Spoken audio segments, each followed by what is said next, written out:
bringing you the latest news from Lubbock Cooper Athletics. This is the Pirate Fan Zone podcast from 100.7 The Score. Welcome back to the High School Fan Zone on 100.7 The Score. We're going to jump into the Pirate Fan Zone. I want to do what I did Monday night and remind you that the schedule changed a little bit since Thanksgiving. We're just 2 nights a week now. Monday night will be the 4 LISD schools, so it will be, I'm going to forget the order, Coronado, Estacado, Lubbock High, and Monterey in that order every Monday. That will be from 6 to 7:30. Wednesday nights, like tonight, will be Friendship, Lubbock Cooper, and Liberty from 6 to 7. So I don't know why they changed the time, because I've struggled enough with the time change, getting dark and everything. Now they tell me I got to be in here earlier, but I get to hang out with Chloe Young and Jaden Isler. That's the positive of this. How are you guys doing? Glad to be here. Yeah, pretty good. Got second district win last night, and it was a tussle. When you guys sent me that score, that, and to me that may be how your district is every night. I think everybody knows Monterey right now with number 1 player in the country.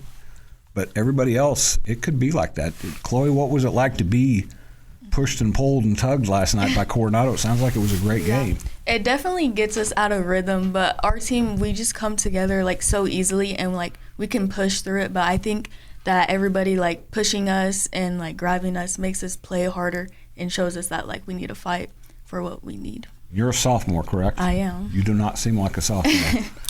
No, she's a little more poised than a typical sophomore, and like we talked a little bit about last time with her and Taylor being our 2 returners, and she was ready for those varsity minutes last year, but it was it was a year to get her ready for the position she's in now, and having to become the primary ball handler full time and be a leader with her voice and her play for our team, and she's done a great job of filling into that role. Chloe, did you grow up in the Lubbock Cooper School? I did. I went to Cooper my whole life. So you not only were around Coach Isler's first team last year that was really good, you were around the team that was that close to winning a state championship.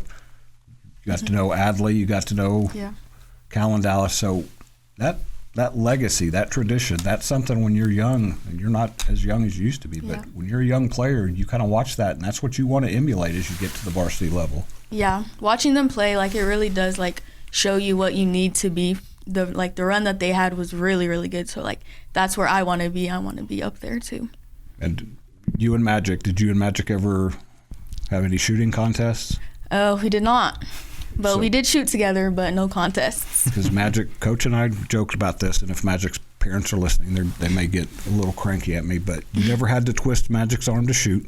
No, she's got a quick trigger, and that's something we needed last year. And Chloe does a lot of that for us as well, even though she's she's got to get us organized and get everybody on the same page. But we definitely rely on her for the outside shooting and getting to the rim when she needs to get to the rim too. So hopefully a little bit of that rubbed off, and she started this year off with some pretty big games, and is doing a great job scoring for us and leading us a little bit. First game of the season, what was it? 36, I believe. I think it was. Have you ever scored 36 points in a game before? I have not. That was my first time. Wow. The reason I asked, and I was just so my wife's from Plainview, so I've known Magic and her folks. My wife went to high school with Magic's mama, so I was just teasing. But Coach just nailed it. There's times you're going to have to shoot. Yeah. He's not going to have to be over there nudging you. You need to be willing to shoot. As a sophomore, how do you kind of get used to that? Yeah, it's definitely leading the team. I know I'm young, but like everybody knows I can shoot good, and everybody has confidence in me. So I know that I can shoot it, and like that if I miss, then I miss. Like I can just go on to the next play. You and Taylor have a pretty good wing woman with each other, because Taylor's tough as nails. Yeah. And she's been around, same thing, she's been around girls. How much do you guys kind of feed off of each other? A lot. We talk all the time, like in and out of the court, like we're always talking, and our connection's just so tight. It's just really good. So Coach heard me talk about this. I remember Taylor as a freshman at Trinity Christian, and she was tough back then. She had to be like you are now. She had to kind of grow up quick. Growing up on the court's not always that easy. How have you managed to do it so well? Definitely balancing time. It's a lot to be balancing school and basketball, but just balance time good and don't get overstressed. Like there's always, you can make time for things, so just don't get stressed about it.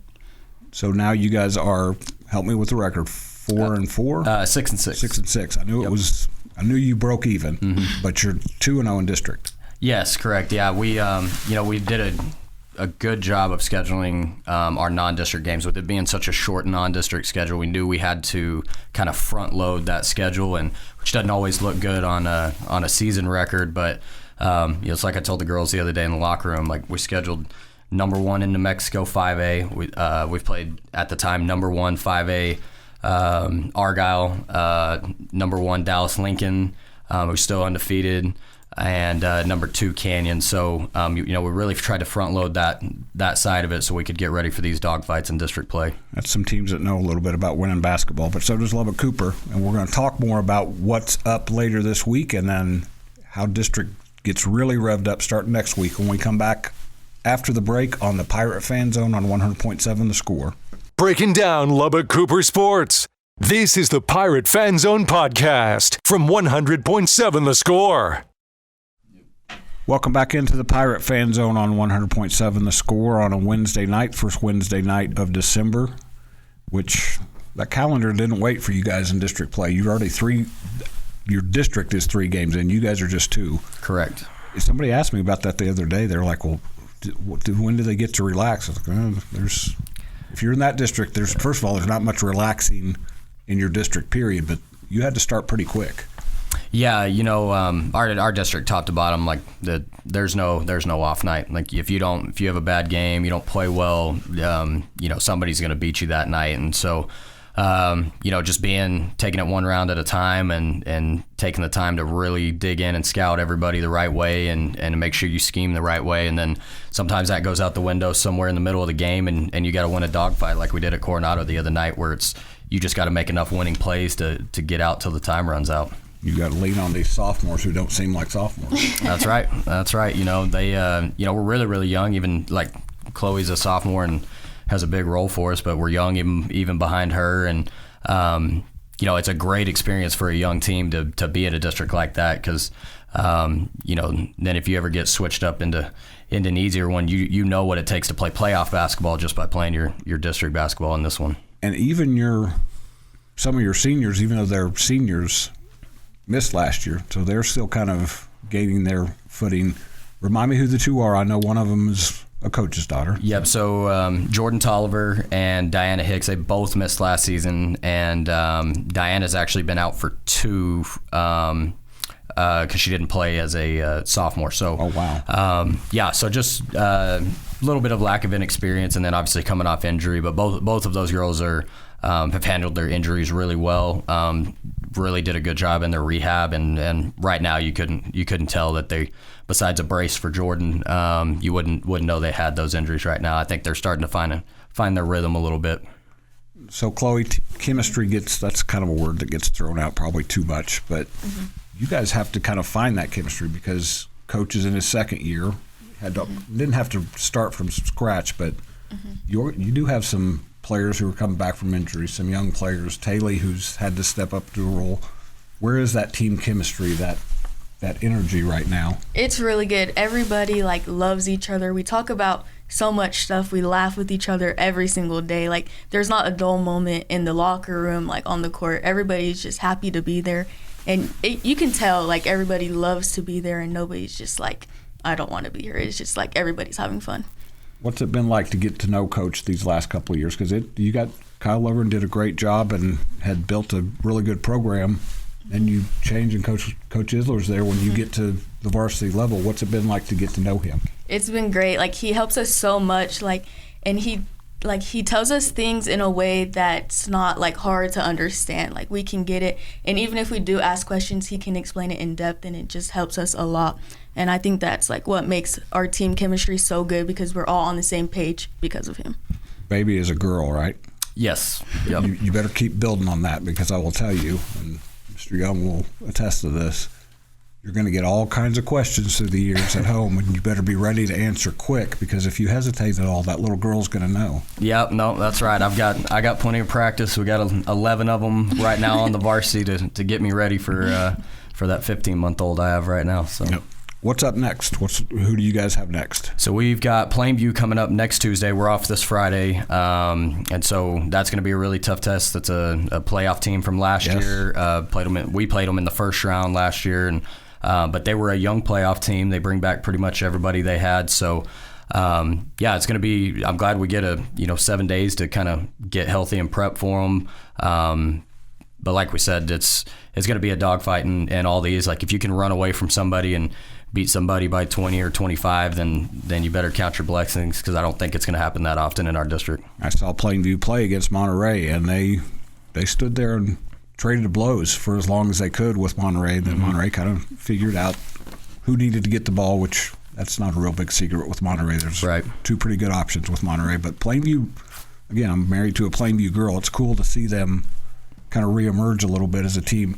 There's going to be a dogfight for, let's say Monterey's a playoff team. I don't think we're going out on a real unsturdy limb there. No. Those other 3 spots, that's like you said, it's going to be a dogfight to figure out who's going to get in and who's that last team left standing on the outside looking in.